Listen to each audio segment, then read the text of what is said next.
Corona संक्रमितको उचित उपचार हरेक नेपालीलाई खोपको आधार।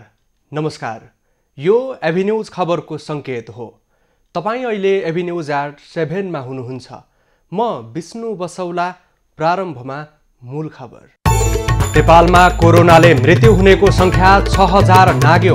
24 घण्टामा 177 जनाको मृत्यु, 8000 संक्रमित थपिए, 7000 बढी कोरोना मुक्त। प्रधानमन्त्रीको लागि ओली र देउवाको दाबी, कानुन हेरेर निर्णय लिने राष्ट्रपति भण्डारीको भनाई।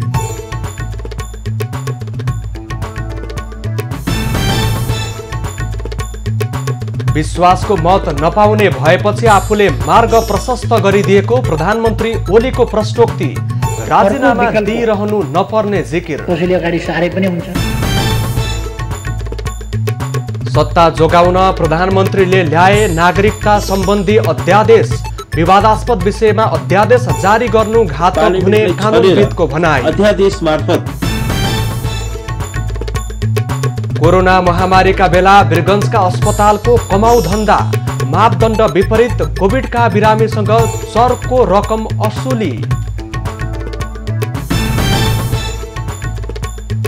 लगातारको वर्षाले अछामको बुढीगङ्गा नदीमा आएको बाढीले किनारका बस्ती जोखिममा, रातभर जाग्राम बस्न बाध्य।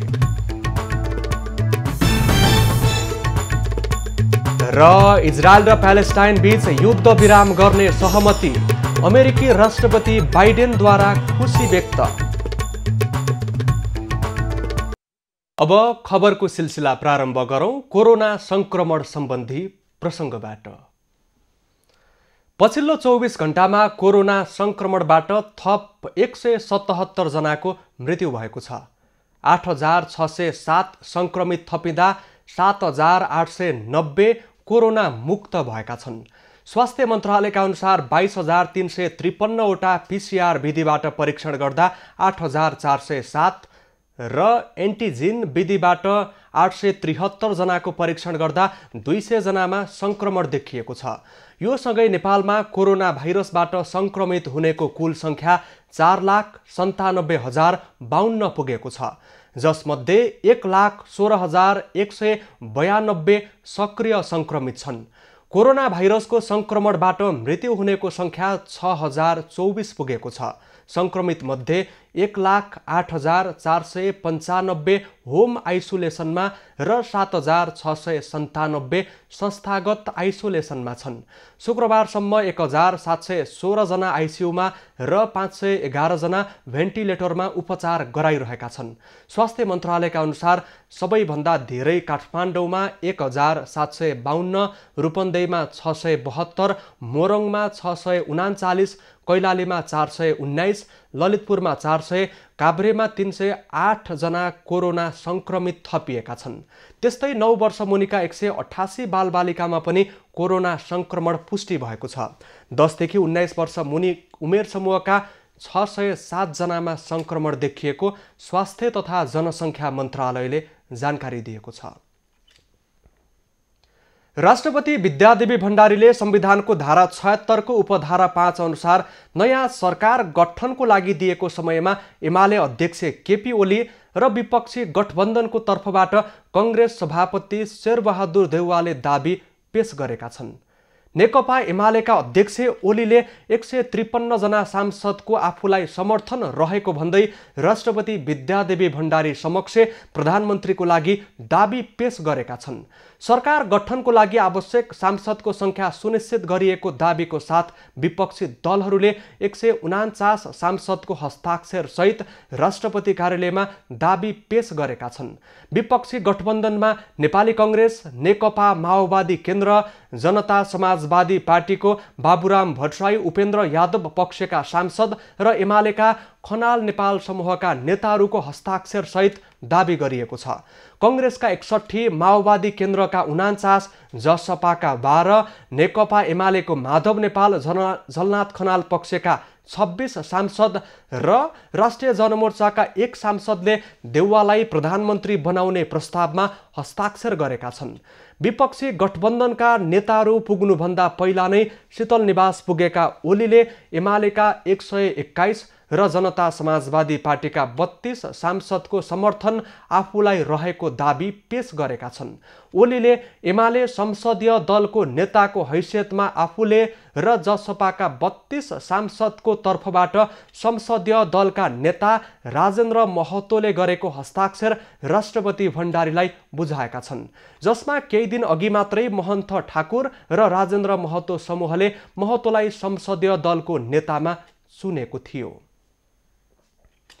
संविधानको धारा 76 को उपधारा 5 बमोजिम सरकार गठनको लागि एमाले अध्यक्ष केपी ओली र विपक्षी गठबन्धनका तर्फबाट कांग्रेस सभापति शेरबहादुर देउवाको दाबी पेश भएकाले राष्ट्रपति विद्यादेवी भण्डारीले आफूले कानुन संशोधन साथै कानुन हेरेर मात्र निर्णय गर्न सक्ने बताएकी छिन्। विपक्षी गठबन्धनको तर्फबाट दाबी पेश गर्ने क्रममा राष्ट्रपति भण्डारीले प्रधानमन्त्रीमा केपी ओलीको पनि दाबी परेको भन्दै कानुन संविधान हेरेर मात्र निर्णय गर्ने बताएको कांग्रेस उपसभापति विमलेन्द्र निधिले जानकारी दिएका छन्। राष्ट्रपति भण्डारीले दुईवटा दाबी आएकाले महान्यायाधिवक्तासँग छलफल गर्ने, संविधान र कानुन बमोजिम निर्णय गर्ने बताएकी छिन्। विपक्षी गठबन्धनका तर्फबाट दाबी पेश गर्ने क्रममा एमालेका नेता माधव नेपालले ओलीले नेकपा एमालेका 121 सांसदको आफूलाई समर्थन रहेको भनेर गरेको दाबीमाथि प्रश्न उठाएका थिए। उनले संविधानको धारा 76 को उपधारा 5 अनुसार सांसदले आफ्नो विवेक प्रयोग गरेर हस्ताक्षर गर्न पाउने भएकाले देउवाको पक्षमा उभिएको बताएका थिए। उनले आफू यही भएको अवस्थामा हस्ताक्षर कसरी आइपुग्यो भन्दै प्रश्न गरेका थिए। नेकपा माओवादी केन्द्रका प्रवक्ता नारायण काजी श्रेष्ठले केपी ओलीले संवैधानिक हिसाबले दाबी गर्न नमिल्ने बताएका थिए।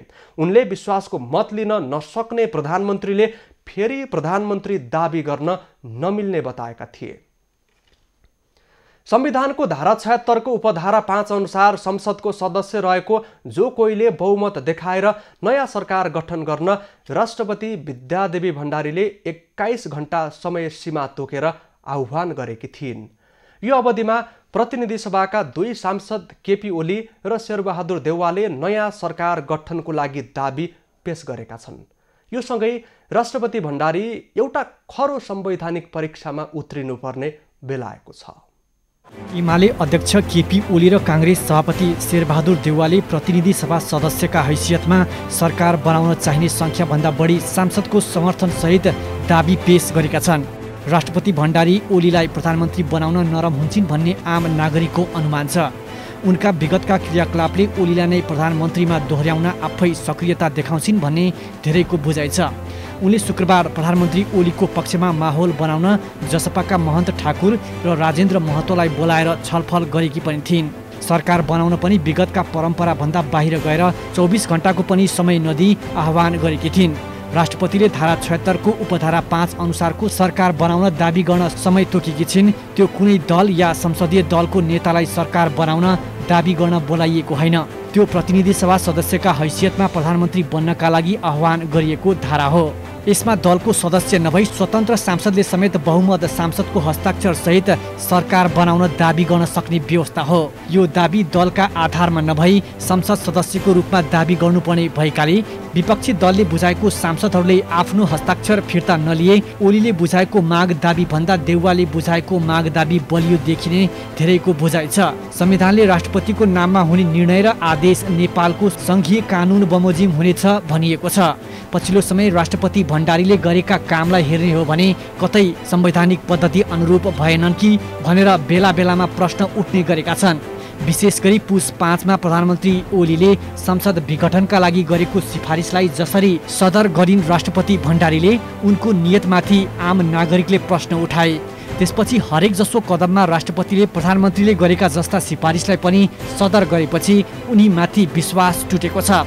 त्यति मात्र होइन, नेकपा एमालेको आन्तरिक विवादमा समेत प्रत्यक्ष मुछिएको आरोप एमालेकै नेताहरूले लगाउने गरेका छन्।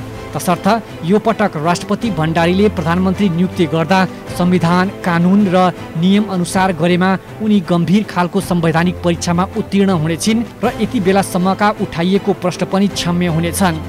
शीतल रिजाल, काठमाडौँ। प्रधानमन्त्री केपी ओलीले विपक्षीलाई वैकल्पिक सरकार बनाउनको लागि चुनौती दिएका छन्। वैकल्पिक सरकार बनाउन नसक्ने भए आफ्नो सरकारलाई समर्थन गर्न समेत आग्रह गरेका छन्।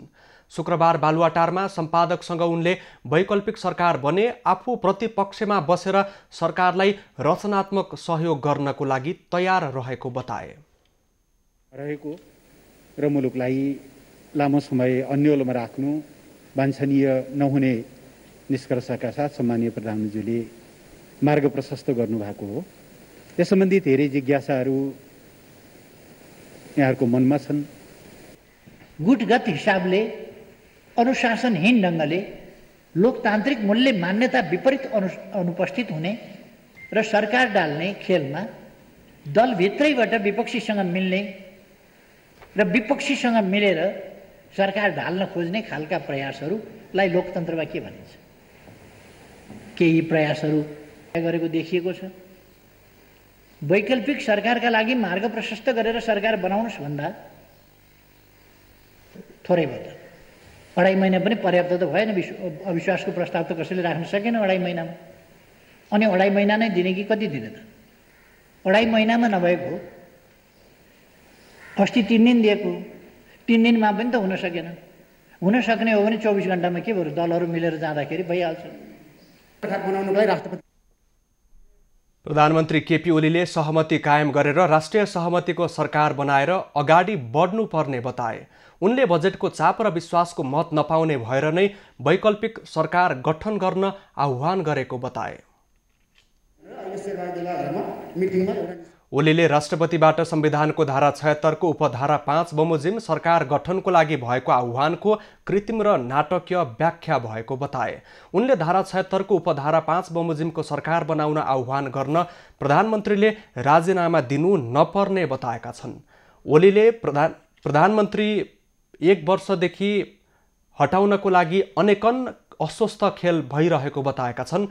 उनले आफ्नो चोइस आफ्नै नेतृत्वको सरकार रहेको भन्दै हुँदै नभए संसदको विघटनको बाटोमा जान सक्ने समेत संकेत गरेका छन्। दर्शकवृन्द, पछिल्लो राजनैतिक घटनाक्रम र भएका निर्णयप्रति प्रशस्त प्रश्न उठिरहेका छन्। यही विषयमा संक्षिप्त संवादको लागि हामीसँग सम्पर्कमा हुनुहुन्छ वरिष्ठ पत्रकार युवराज घिमिरे।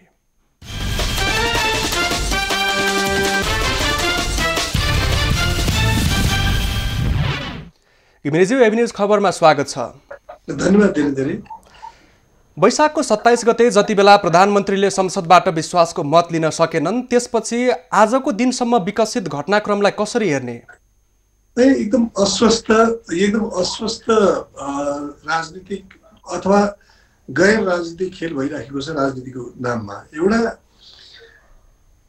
संसदमा बहुमत गुमेको साबित भइसकेको व्यक्ति 3 दिनपछि राष्ट्रपतिद्वारा प्रधानमन्त्री नियुक्त हुनु आफैमा दुर्भाग्यपूर्ण कुरा हो, जुन अन्य प्रजातन्त्रमा हुँदैन। र त्यसमा एउटा नैतिक पक्ष पनि हुन्छ। लस अफ मेजोरिटी हाउसमा हुनु भनेको त्यो पदको लागि अयोग्य हुनु हो।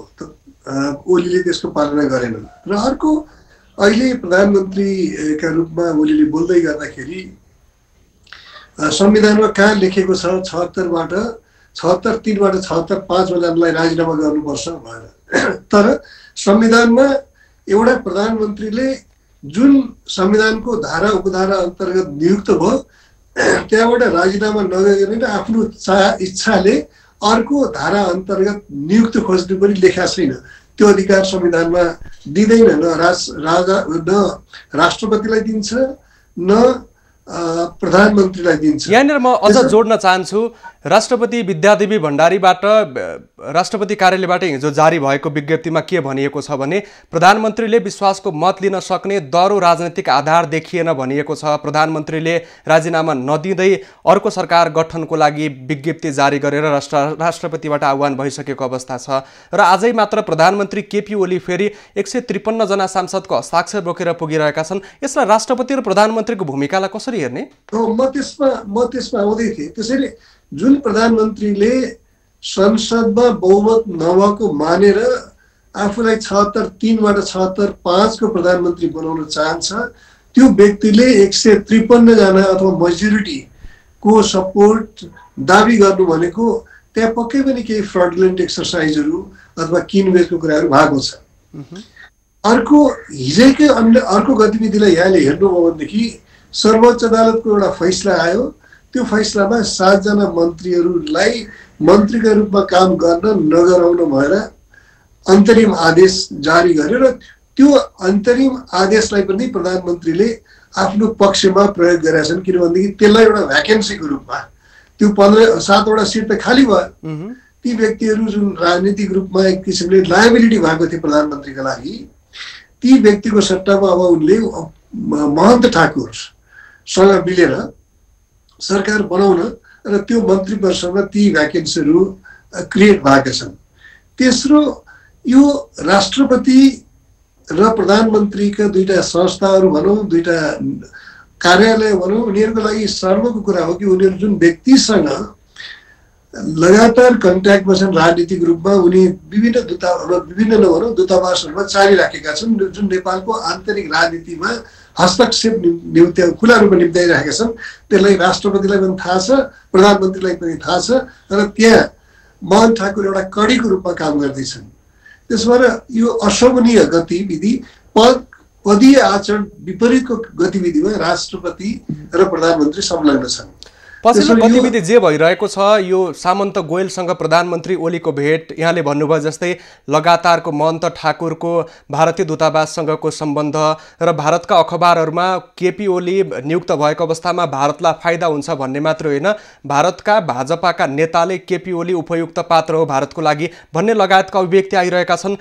भारतले नेपालमा के चाहन्छ? यो खालको हस्तक्षेप किन भइरहेको छ? यसमा 3-4 पक्ष छन्। एउटा, भारतको तपाईँले एउटा नेताको ट्विटको कुरा गर्नुभयो, सुब्रमण्यम स्वामी। मलाई लाग्दैन सुब्रमण्यम स्वामीको व्यक्तिगत विचार होला, त्यसले बिजेपीको अथवा भारत सरकारको आधिकारिक धारणा प्रतिनिधित्व गर्छ भन्ने मलाई लाग्दैन। तर त्यसले पक्कै पनि केही न केही आशंका जन्माएको छ।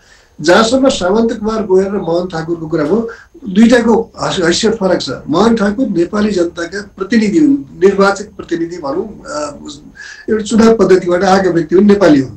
तर उनलाई नेपालको राजनीतिमा बाहिरी शक्तिलाई घुसाउने र उनीहरूको प्रतिनिधित्व गरेर आउनु भनेको नेपाली जनतालाई र जुन जनताहरूले उनलाई चुने ती जनताहरूको सार्वभौम हैसियतलाई अवमूल्यन गर्ने कुरा हो। त्यसका लागि उनले त्यसको अपराध उनले गरेका छन्। जहाँसम्म सामन्त गोयल हुन्, सामन्त गोयल चाहिँ अर्को एउटा मुलुकका बाह्य जासुसी संस्थाका प्रतिनिधि हुन् र प्रधानमन्त्रीले उनसँग जसरी भेटे र जसरी ती कुराहरूलाई गोप्य राखिएको छ, त्यसले गर्दा के भएको छ भनेदेखि त्यसपछि भएका गतिविधिहरूमा प्रधानमन्त्रीका ती गतिविधिहरूमा शङ्का गर्ने ठाउँ चाहिँ देखिया छ। त्यो दुर्भाग्यपूर्ण हो, त्यसलाई प्रधानमन्त्रीले निर्मूल गर्नुपर्ने हुन्छ। भारतको हस्तक्षेपकारी भूमिकाकै विषयमा व्याख्या विश्लेषण भइरहेको छ नेपालभित्र। भारत नेपालको राजनीतिमा विशेष गरी अहिले नेपालभित्र के चाहन्छ, के देखिन्छ? भारतले जहिले पनि नेपालमा एउटा नेपाललाई आफ्नो सामरिक हिसाबले आफ्नो सुरक्षा छाताभित्र राख्न चाहन्थ्यो। त्यसलाई नेपालले पटक पटक अस्वीकार गर्दै आएको छ र अब त्यो स्थिति छैन।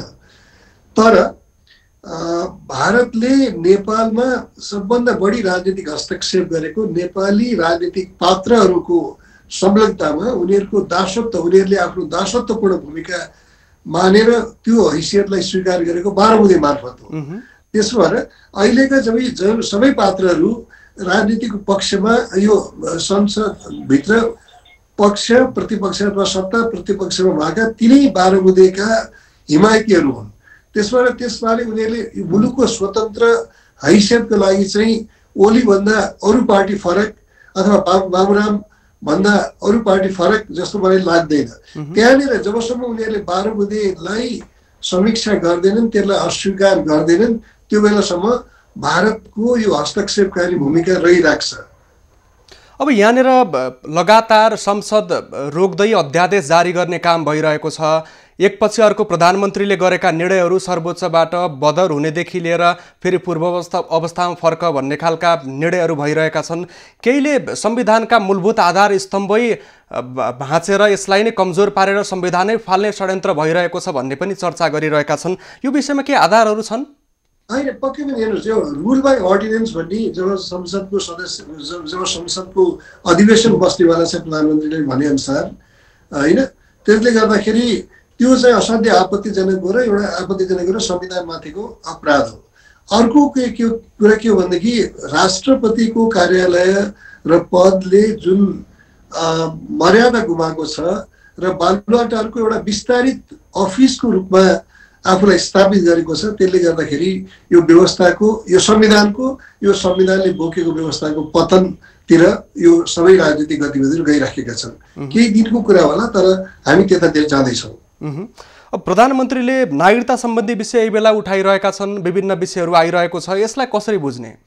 यस्तो छ, नागरिकता एकदम संवेदनशील विषय हो र यसबारे संसदमा गहन विषय, संसदमा मात्र होइन बाहिर पनि एउटा बृहत छलफल गरेर आम सहमतिमा पुग्नुपर्ने आवश्यकता हुन्छ।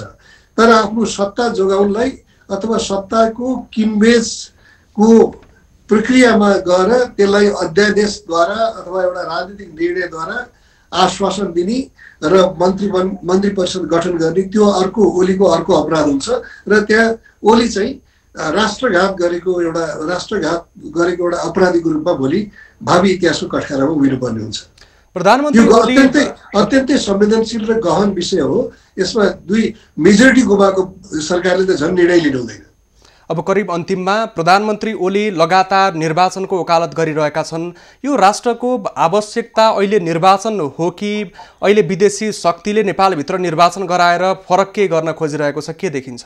होइन, निर्वाचन एउटा प्रजातान्त्रिक प्रक्रियाको अपरिहार्यता र आवश्यक त्योसँग जोडिएको मौलिक प्रक्रिया हो। तर एउटा व्यक्तिको सनकमा निर्वाचन हुन सक्दैन।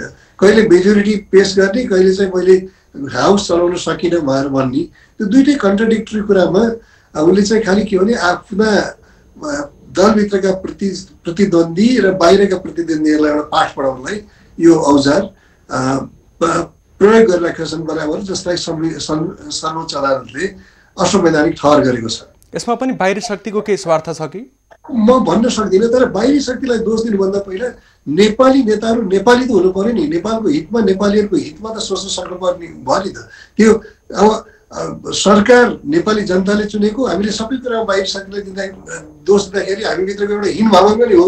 तर के भने नेपाल अस्थिर भएको बेलामा, नेताहरू स्वार्थी र लोभी भएको बेलामा, उनीहरूको महत्वाकांक्षालाई वैधानिक तरिकाले हासिल गर्न नसक्ने बेलामा उनीहरू विदेशी शक्ति समक्ष समर्पण गर्छन् र त्यसको फाइदा लिन्छन् मुलुकको सार्वभौमसत्ता र स्वतन्त्रताको मूल्यमा। हुन्छ, यहाँलाई समय र संवादको लागि धन्यवाद। हामीसँग वरिष्ठ पत्रकार युवराज घिमिरे संवादको क्रममा रहनु भएको थियो। पछिल्लो राजनीतिक घटनाक्रम जसरी विकसित भइरहेको छ, राष्ट्रपति प्रधानमन्त्रीबाट जस्ता प्रकारका निर्णय भइरहेका छन् र विदेशी शक्तिको ठाडो हस्तक्षेपको विषयमा चर्चा, परिचर्चा र टीका टिप्पणी भइरहँदा हामीले केही प्रश्नको जवाब उहाँसँग लिने प्रयास गरेका थियौँ र समग्र परिस्थितिमा यो अवस्थामा राजनीतिक घटनाक्रम यसरी विकसित हुनु दुर्भाग्यपूर्ण भएको प्रतिक्रिया प्राप्त भएको छ। अब बाँकी खबर।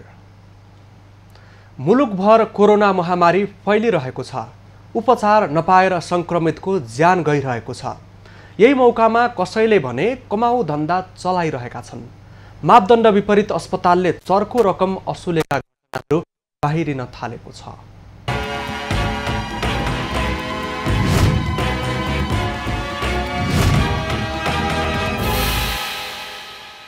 कोभिड-19 को महामारीका बेला वीरगञ्जमा चर्को रकम असुलेर कमाउ धन्दा चलाएका घटना बाहिरिएको छ। वीरगञ्ज 12 पानी ट्याङ्कीमा सञ्चालित प्रभु अस्पतालले कोभिड संक्रमितहरूको उपचारको नाममा लाखौं रकम असुल गरेको पाइएको छ। कोभिडको उपचारको नाममा लाखौं रकम असुल गरेका अस्पतालका बिलहरू सामाजिक सञ्जालमा सार्वजनिक भएका छन्। अस्पतालले सर्लाहीका 60 वर्षीय उर्मिला देवी डिस्चार्ज हुँदा 2,01,450 रुपैयाँ रकम असुल गरेको छ।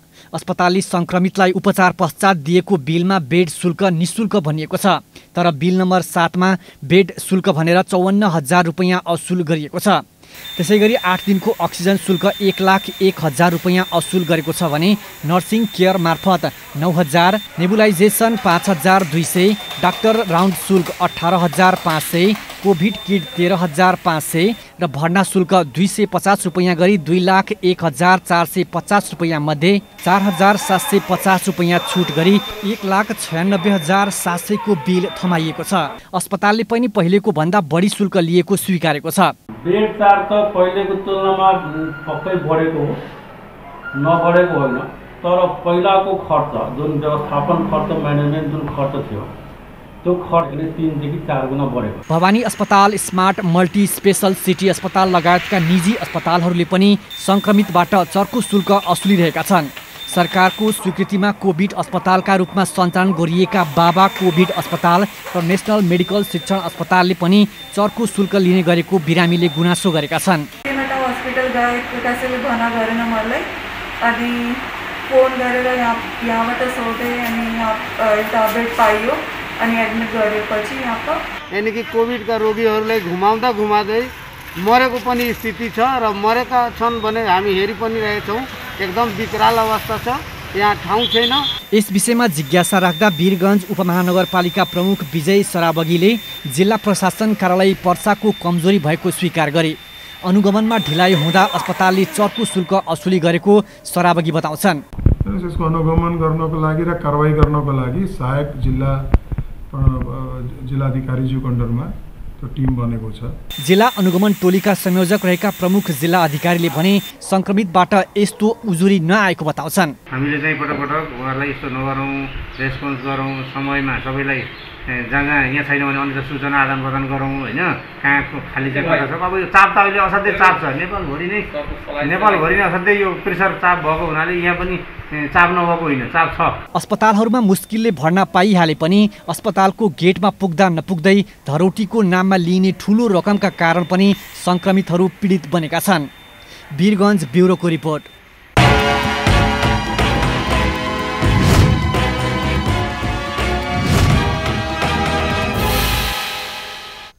महोत्तरीमा बर्दिवास अस्पताल लेखिएको ठूलो भवन छ।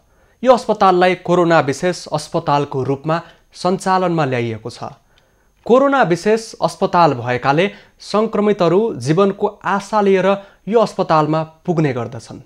तर औषधि, उपकरण र चिकित्सकको अभावमा अस्पताल पुगेका संक्रमित पनि ज्यान गुमाउन बाध्य छन्। बर्दिवास 14 का 72 वर्षीय राम अवतार महतोको भेन्टिलेटर अभावमा मंगलबार साँझ बर्दिवास अस्पतालमा ज्यान गयो। सास फेर्न गाह्रो भएपछि 4 दिन अघि उनका छोरा बिकाउ महतोले हतार हतार बुबालाई बर्दिवास अस्पताल ल्याएका थिए। अक्सिजन लगाएर अस्पतालमा उनलाई भर्ना गरियो। अस्पतालमा औषधि पाइएन, उनलाई भित्री अस्पतालमा पनि बस्न दिइएन। अस्पतालले वास्ता नगरेका कारण उनको ज्यान गएको परिवारजनले जनाएका छन्। उनी मात्र होइनन्, बर्दिवासमा कोरोना संक्रमितले 3 जनाको मृत्यु भइसकेको छ। झन्डै 200 जना संक्रमित छन्। गाउँभरि कोरोना संक्रमण फैलिएपछि बर्दिवास 5 स्थित चेरु गाउँ 1 सातादेखि सिल गरिएको छ। अस्पतालमा जनशक्ति, उपकरण र औषधि अभावमा कोरोना संक्रमितलाई उपचारमा समस्या भइरहेको बर्दिवास सरकारी अस्पतालका मेडिकल अधिकृत होमेन्द्र शाहले बताए। अस्पतालले बर्दिवास नगरपालिकालाई औषधिबारे माग फारम भरेर पठाएको अस्पतालले जनाएको छ। 25 प्रकार भन्दा बढीको औषधि अहिलेसम्म अस्पतालमा नभएको अस्पताल प्रशासनको दाबी छ। तर बर्दिवास नगरपालिकाका प्रमुख विदुर कुमार कार्कीले हस्पिटलमा औषधि अभाव रहेको कुरा आफूलाई अस्पतालबाट जानकारी नआएको दाबी गर्छन्। यो अस्पतालमा महोत्तरी, सर्लाही र धनुषा गरी 3 जिल्लाका करिब 3 लाख मानिस यो अस्पतालप्रति आश्रित हुन बाध्य छन्। विडम्बना, अस्पताल आफै बिरामी छ। कमलेश मण्डल, महोत्तरी। इतिहासमा कहिले नबेहोरेको सङ्कट देशले यति बेला सामना गरिरहेको छ। कोरोना महामारीको कारण दैनिक झन्डै 200 जनाको ज्यान गइरहेको छ भने हजारौं संक्रमित दिनहुँ थपिरहेका छन्। यस्तो बेला विज्ञको साथै राजनीतिक दल, कर्मचारी तन्त्र, निजी क्षेत्र, नागरिक समाज सबैको साथ लिएर अगाडि बढ्नुपर्ने नेतृत्व भने कुर्सीको हानाथापमा लागि परेको छ, जसको कारण सङ्कट गहिरिँदै गइरहेको छ। र यस्तो बेला निजी क्षेत्र, सञ्चार माध्यम र नागरिक समाजले हातेमालो गर्न आवश्यक भइरहेको छ। कोरोना महामारीको दोस्रो लहरका कारण देशै त्रसित बनेको छ। दैनिक 200 जनाभन्दा बढीले मृत्युवरण गर्नु परेको छ भने हजारौं नागरिक दिनहुँ संक्रमित भइरहेका छन्। तर कोरोनाको पहिलो लहरका बेला भएका गल्तीबाट सरकारले पाठ सिक्न भने सकेन। एक किसिमले भन्ने हो भने सरकार बिल्कुलै गैर जिम्मेवार देखिएको छ। कोरोना महामारी अत्यन्तै खतरनाक छ भन्नेमा दुई मत छैन। तर रणनीतिक हिसाबले अघि बढ्ने हो भने यसलाई हामी सजिलै परास्त गर्न सक्छौं। महामारीमाथि विजय पाउन सबैभन्दा पहिलो र महत्त्वपूर्ण कुरा भनेको जनचेतना नै हो। विश्व स्वास्थ्य संगठनले तय गरेका मापदण्ड अर्थात् मास्क, भौतिक दूरी र पटक पटक हात मात्र धोयौं भने पनि यस रोगबाट धेरै हदसम्म बच्न सकिन्छ। अर्कातिर कोरोना लागिहाले पनि आत्तिहाल्नु पर्ने अवस्था भने छैन। 90% कोरोना संक्रमित आफै निको भएको नेपाल लगायत विश्वकै तथ्याङ्कहरूले देखाएको छ। यस्तोमा संक्रमितले अन्य व्यक्तिमा रोग नफैलाउन् भनेर होम आइसोलेसनमा बस्नुपर्छ। तर सबैसँग होम आइसोलेसनमा रहन सक्ने व्यवस्था नभएकाले उनीहरूका लागि ठूलो संख्यामा कम्तीमा ड्राई आइसोलेसन अर्थात् अक्सिजन बिनाको आइसोलेसनको व्यवस्था गर्नुपर्ने हुन्छ। त्यसमा सरकारले निकम्मापन देखाइरहेको अवस्थामा निजी क्षेत्रले ठाउँ ठाउँमा ड्राई आइसोलेसनको व्यवस्था गरी पनि रहेका छन्, जसलाई सकारात्मक कदम मान्न सकिन्छ। यस्तो आइसोलेसन केन्द्र बढी भन्दा बढी बनाउनु पर्ने हुन्छ। साथै यसरी आइसोलेसन केन्द्र बनाउँदा चाहिने पूर्वाधार बारे सही जानकारी ती संस्थालाई दिनुपर्ने हुन्छ, न कि उनीहरूलाई हतोत्साहित बनाउने काम गर्नुपर्छ। संक्रमितको अवस्था हेरेर आइसोलेसन चाहिने कि अक्सिजन सहितको शय्या अथवा आइसियु वा भेन्टिलेटर चाहिने निर्क्युल गरेर सोही बमोजिम उपचार सुरु गरे न अक्सिजनको अभाव हुन्छ, न शय्या र आइसियु र भेन्टिलेटरको अभाव नै हुन्छ। सर्वसाधारणलाई यो रोग सम्बन्धी पर्याप्त ज्ञान नभएका कारण संक्रमित हुने बित्तिकै उनीहरू अक्सिजन, आइसियु र भेन्टिलेटरको खोजी गर्न थाल्छन् र समस्या भयावह बन्दै गएको छ। कोरोना संक्रमणलाई पुरै नियन्त्रण गर्न सक्ने विधि वा औषधि पत्ता लागिसकेको छैन। यस्तो बेला थप क्षतिलाई रोक्ने विकल्प भनेको खोप नै हो। त्यसैले सरकारको सम्पूर्ण ध्यान सबै नागरिकलाई खोप कसरी उपलब्ध गराउने विषयमा केन्द्रित हुनुपर्छ। तर कुर्सीको किचलोमा लागेको सरकारले आफू नसके यो जिम्मा निजी क्षेत्रलाई दिनुपर्छ। अहिलेको अवस्थामा सरकार आफै अन्योलमा रहेको र दात्री संस्थाहरूले समेत विश्वास गर्ने अवसर गुमाइसकेको हुनाले निजी क्षेत्र थप एक कदम अगाडि बढेर निस्वार्थ सेवामा लाग्नुपर्ने आवश्यकता आम नागरिकले गरेका छन्। आफू मात्र सुरक्षित रहेर यो देशमा महामारीबाट हामी मुक्त हुन सक्ने अवस्था छैन। देशमा एकजना पनि संक्रमित रहेसम्म महामारीले हामीलाई छोड्ने छैन। ज्यान रहे पैसा जति पनि कमाइन्छ भन्ने पूर्वजको यही पाठलाई स्मरण गर्दै अहिले सबै मिलेर कोभिड-19 लाई परास्त गरौं, एक अर्काको ज्यान जोगाउँ। एभिन्यूज खबरका लागि सरोज पौडेल, काठमाडौँ। प्रधानमन्त्री केपी ओलीले सत्ता बचाउनको लागि संविधान नै दाउमा राखेका छन्। उनले लामो समयदेखि विवादास्पद बनिरहेको नागरिकता सम्बन्धी विधेयक प्रतिनिधि सभामा विचाराधीन भएको अवस्थामा आफ्नो राजनीतिक दाउपेच पूरा गर्न नागरिकता ऐन संशोधन सम्बन्धी अध्यादेश ल्याउने विवादित निर्णय गरेका छन्। प्रधानमन्त्री केपी ओलीले आफ्नो कुर्सी बचाउनका लागि मन्त्री परिषद बैठकले जनता समाजवादी पार्टीको माग बमोजिम जन्मसिद्ध नागरिकका सन्तानलाई आमा बाबु दुवै नेपाली भए वंशजका आधारमा नागरिकता लिन मिल्ने अध्यादेश ल्याएका छन्। ओलीले निकै लामो समयदेखि प्रतिनिधि सभामा विचाराधीन रहेको नेपाल नागरिकता ऐन 2063 संशोधन सम्बन्धी अध्यादेश स्वीकृत गरे। ओलीको यस्तो कदमले आम नागरिक थप सशंकित बनेका छन्। उक्त अध्यादेश राष्ट्रपतिबाट जारी हुन बाँकी छ, तर पछिल्लो समय ओलीको रबर स्ट्याम्पको रूपमा प्रयोग भइरहेकी राष्ट्रपति विद्यादेवी भण्डारीबाट अध्यादेश जारी हुने भन्दै यस्तो कदम मुलुकको लागि घातक हुने कानुनविदहरूको भनाइ छ। र हालै पनि उहाँले एउटा नागरिकता जस्तो एउटा संवेदनशील विषयमा पनि अध्यादेश जारी गराउँदै हुनुहुन्छ। त्यो कुराको उहाँले सहमति कायम गर्नुभएको छ। यो नागरिकता सम्बन्धी जुन कानून हो त्यो कुनै पनि मुलुकको लागि एउटा संवेदनशील विषय हो र यसमा संसदमा नै एउटा खुला विचार विमर्श भएर संसदले नै एउटा चाहिँ निष्कर्षमा पुग्नु जरुरी छ। पार्लियामेन्टलाई छलेर अध्यादेश मार्फत यस्तो संवेदनशील विषयमा कुनै पनि चाहिँ बन्दोबस्त गर्न मिल्दैन। कुर्सी बचाउन नागरिकता सम्बन्धी अध्यादेश ल्याउन प्रधानमन्त्री ओली सहमत भएका हुन्। ओली र महन्त ठाकुर राजेन्द्र महतो पक्षबीच संविधान संशोधन कार्यदल बनाउने समेत सहमति भएको छ। सो सहमति अनुसार सरकारी पक्षबाट विष्णु रिमाल, अग्नि खरेल, राजपाको तर्फबाट लक्ष्मण लाल अण, सर्वेन्द्रनाथ शुक्ला रहेका छन्।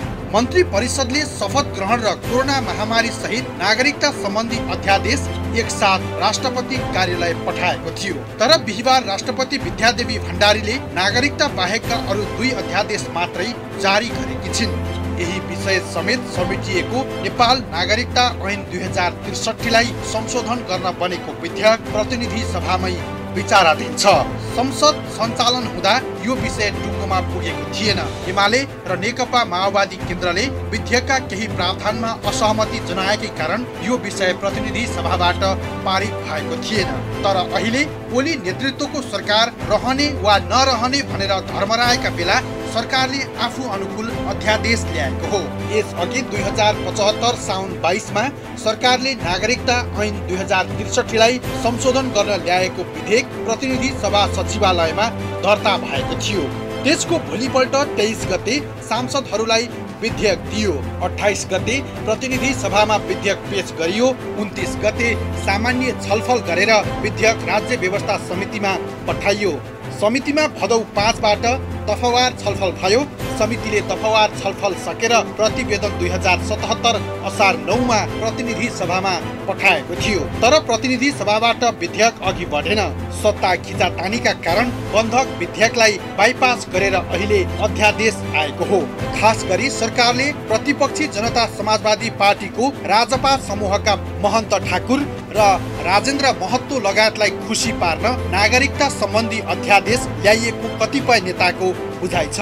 अध्यादेशका प्रावधानले ठाकुर र महतो पक्षलाई आफ्नो विरुद्धमा जानबाट रोक्ने रणनीति ओलीले लिएका छन्। एबी न्यूज खबरका लागि सरोज पौडेल, काठमाडौँ।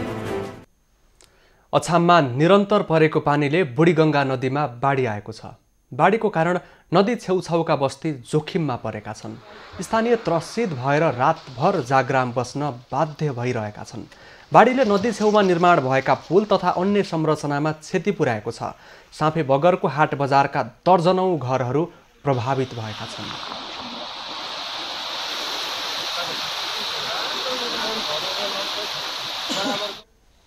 नदी छेउछाउका नागरिकलाई सजग रहन स्थानीय प्रशासनले आग्रह गरिरहेको छ। कुनै प्रकारको अप्रिय घटना हुन नदिन प्रहरी परिचालन गरिएको छ। वर्षाको कारण अछामका ग्रामीण सडकहरू अवरुद्ध भएको छ। सवारी आवागमन अवरुद्ध हुँदा बिरामीलाई उपचारको लागि अस्पताल पुर्याउन समेत कठिन भएको छ।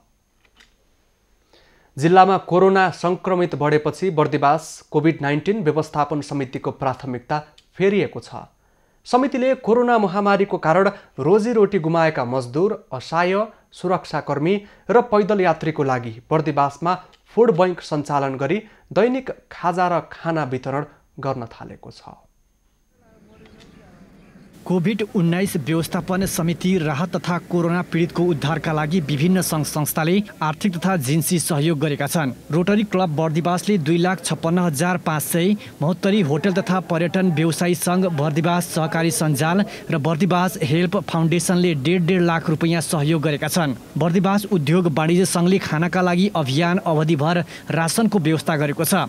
मानवता देखाउने समय आएको छ, हुनेले दिनुहोस् नहुनेले लिनुहोस् भन्ने नाराका साथ फुड बैंक मार्फत राहत वितरण गर्न थालिएको छ। यसले चाहिँ सहयोग गर्छ भन्ने हामीले विश्वास गरेका छौँ र हामीले एउटा पनि भनेका छौँ कि हुनेले दिनुहोस्, हुनेले यहाँ आएर दिनुहोस् र नहुनेले लिएर जानुहोस्, खाना खाएर जानुहोस् भन्ने एउटा स्लोगन राखेको छौँ। कोरोना पीडितलाई निशुल्क एम्बुलेन्स तथा अक्सिजन सहयोग पनि गरिएको समितिले जनाएको छ। सुरक्षाकर्मी भाइहरूले अब ड्युटीमा आएर बस्नु भएको छ, अफिस टाढा छ, खाना जानलाई कुनै दोकानहरू खुल्ला छैनन्, भोकभोकै बस्नुपर्ने अवस्थामा हामीलाई नै सेवा दिइरहनु भएको अवस्थामा उहाँहरूलाई चाहिँ अलिकति केही नास्ताको व्यवस्था गर्नुपर्छ कि भन्ने कुराहरू चाहिँ यस सञ्जालले गरेको हुनाले दाताहरूले रकमहरू पनि कोषमा खडा गरिसक्नु भएको छ र सर्वसाधारणलाई आर्थिक सङ्कट परेका बेला निशुल्क खानाले राहत भएको छ। कमलेश मण्डल, महोत्तरी। नेपाल पत्रकार महासंघले एभिन्यूज टेलिभिजनका कपिलवस्तु संवाददाता एवं महासंघ लुम्बिनी प्रदेश सभा समितिका सदस्य गोपाल भण्डारीलाई समाचार सङ्कलनको क्रममा प्रमुख जिल्लाधिकारी चक्रपाणी पाण्डेबाट गरिएको दुर्व्यवहारको घटनाप्रति गम्भीर ध्यानाकर्षण भएको जनाएको छ। जेठ 4 गते नागरिक समाजका तर्फबाट जिल्ला प्रशासन कार्यालय कपिलवस्तु मार्फत प्रधानमन्त्रीलाई ज्ञापन पत्र बुझाउने क्रममा समाचार सङ्कलनको लागि पुगेका पत्रकार भण्डारीलाई प्रमुख जिल्लाधिकारी पाण्डेले तस्बिर खिच्न रोक लगाउँदै दुर्व्यवहार गरेका थिए। महासङ्घका महासचिव रोशन पुरीले विज्ञप्ति जारी गर्दै सार्वजनिक निकायमा बसेका जिम्मेवार व्यक्तिबाट स्वतन्त्र रूपमा पेशागत कर्ममा जुटिरहेका पत्रकारमाथि दुर्व्यवहार गरिनु आफैमा निन्दनीय र प्रेस विरोधी काम भएको बताएका छन्। महासङ्घद्वारा जारी विज्ञप्तिमा प्रेसको संवैधानिक अधिकारको सम्मान गर्न यस्ता घटना नदोहोर्याउन सम्बन्धित पक्षको ध्यानाकर्षण गराइएको भनिएको छ। स्थानीय प्रशासनले कोरोना नफैलियोस् भनेर लगाएको निषेधाज्ञाको कारण फाट बजार लगायतका बजारमा पुगेर खाद्यान्न तरकारी सहज रूपमा किन्न नपाइरहेका बेला मोरङ बेलबारीका एक युवाले मोबाइल पसल सञ्चालनमा ल्याएका छन्, जसबाट निषेधाज्ञाको बेला सर्वसाधारणको लागि सहज भएको छ। बेलबारी नगरपालिका 4 का सुभाष राईले निषेधाज्ञाको समयमा बेलबारीका स्थानीयलाई खाद्यान्न सामग्री किन्न समस्या झेल्नु नपरोस् भनेर घर घरमै अत्यावश्यक खाद्यान्न तरकारी फलफुल लगायतका सामानहरू घर घरमा पुगेर बिक्री गर्न थालेका छन्। 5 वर्षदेखि वैदेशिक रोजगारीका लागि कोरिया बसेर फर्केका भूषालले आफ्नै गाउँठाउँमा सटर लिएर तरकारी तथा फलफुलको थोक तथा खुद्रा पसल सञ्चालनको तयारी गरिरहेका बेलामा निषेधाज्ञा सुरु भएपछि घर घरमै पुगेर खाद्यान्न हरियो तरकारी लगायतका बजारकै भावमा बिक्री गर्न थालेका हुन्।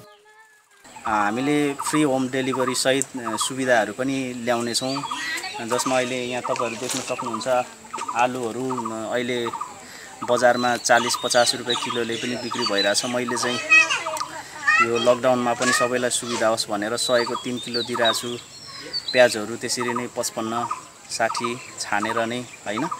त्यसकारणले गर्दाखेरि मैले चाहिँ सकेसम्म सानो मार्जिन मिनिमम मार्जिन राखेर कस्टमरहरूलाई नै सहयोग होस् भन्ने हिसाबबाट लागिरहेको छु। तरकारीका स्थानीय उत्पादनलाई नै बजारसम्म ल्याएर बिक्री गर्ने उद्देश्यले कृषि मार्ट सञ्चारमा ल्याएको र आगामी दिनमा कृषिमा क्रान्ति गर्न सकिन्छ भनेर ठूलो क्षेत्रफलको जमिन लिजमा लिएर कृषिलाई पेशा बनाउने पनि राईले बताएका छन्। खासमा मैले मालपोत लाइनमा सटर लिइराखेको छु। अहिले लकडाउनको कारणले त्यो चाहिँ सञ्चालनमा आइरहेको छैन। अब यो लकडाउन खुल्ने बित्तिकै अब त्यहाँनिर मैले सागसब्जी होलसेलहरू गर्ने सोच गरिरहेको छु। त्यसमा पनि हाम्रो स्थानीय उत्पादन र राष्ट्रिय उत्पादनलाई विशेष प्राथमिकता दिने सोच गर्दैछु र भविष्यमा लिजमा लिएर भए पनि ठुलो क्षेत्रमा चाहिँ हामीले कोरियामै बस्दाखेरिको एउटा हाम्रो टिम छ, उहाँहरूसँग मिलेर पछि कृषिमा केही गर्ने सोचहरू बनाइरहेको छु। स्वास्थ्य सुरक्षा सतर्कता अपनाउँदै तरकारी फलफुल खाद्यान्न घर घरमै ल्याइदिँदा सहज भएको स्थानीयहरू बताउँछन्। स्थानीय ग्राहकहरूको सुविधाका लागि लकडाउन पछि पनि टेलिफोन मार्फत अर्डर गरेमा निशुल्क घर घरमै सर्भिस दिने तयारी उनले थालेका छन्। इटहरी ब्युरोबाट कृष्ण भट्टराई र दीपक कार्कीको रिपोर्ट। अब पालो एभिन्यूज एट मौसमको।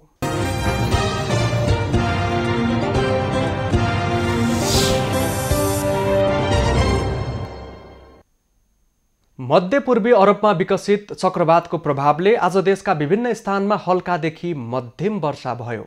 आज राति देशको मौसममा बदली भई हल्कादेखि मध्यम वर्षाको सम्भावना रहेको जल तथा मौसम पूर्वानुमान महाशाखाले जनाएको छ। आज काठमाडौँ उपत्यकाको अधिकतम तापक्रम 23 डिग्री सेल्सियस र न्यूनतम तापक्रम 17 डिग्री सेल्सियस मापन गरियो। आज देशभरको मौसम कस्तो रह्यो त? हेरौँ देशका विभिन्न स्थानको मौसमी अवस्था।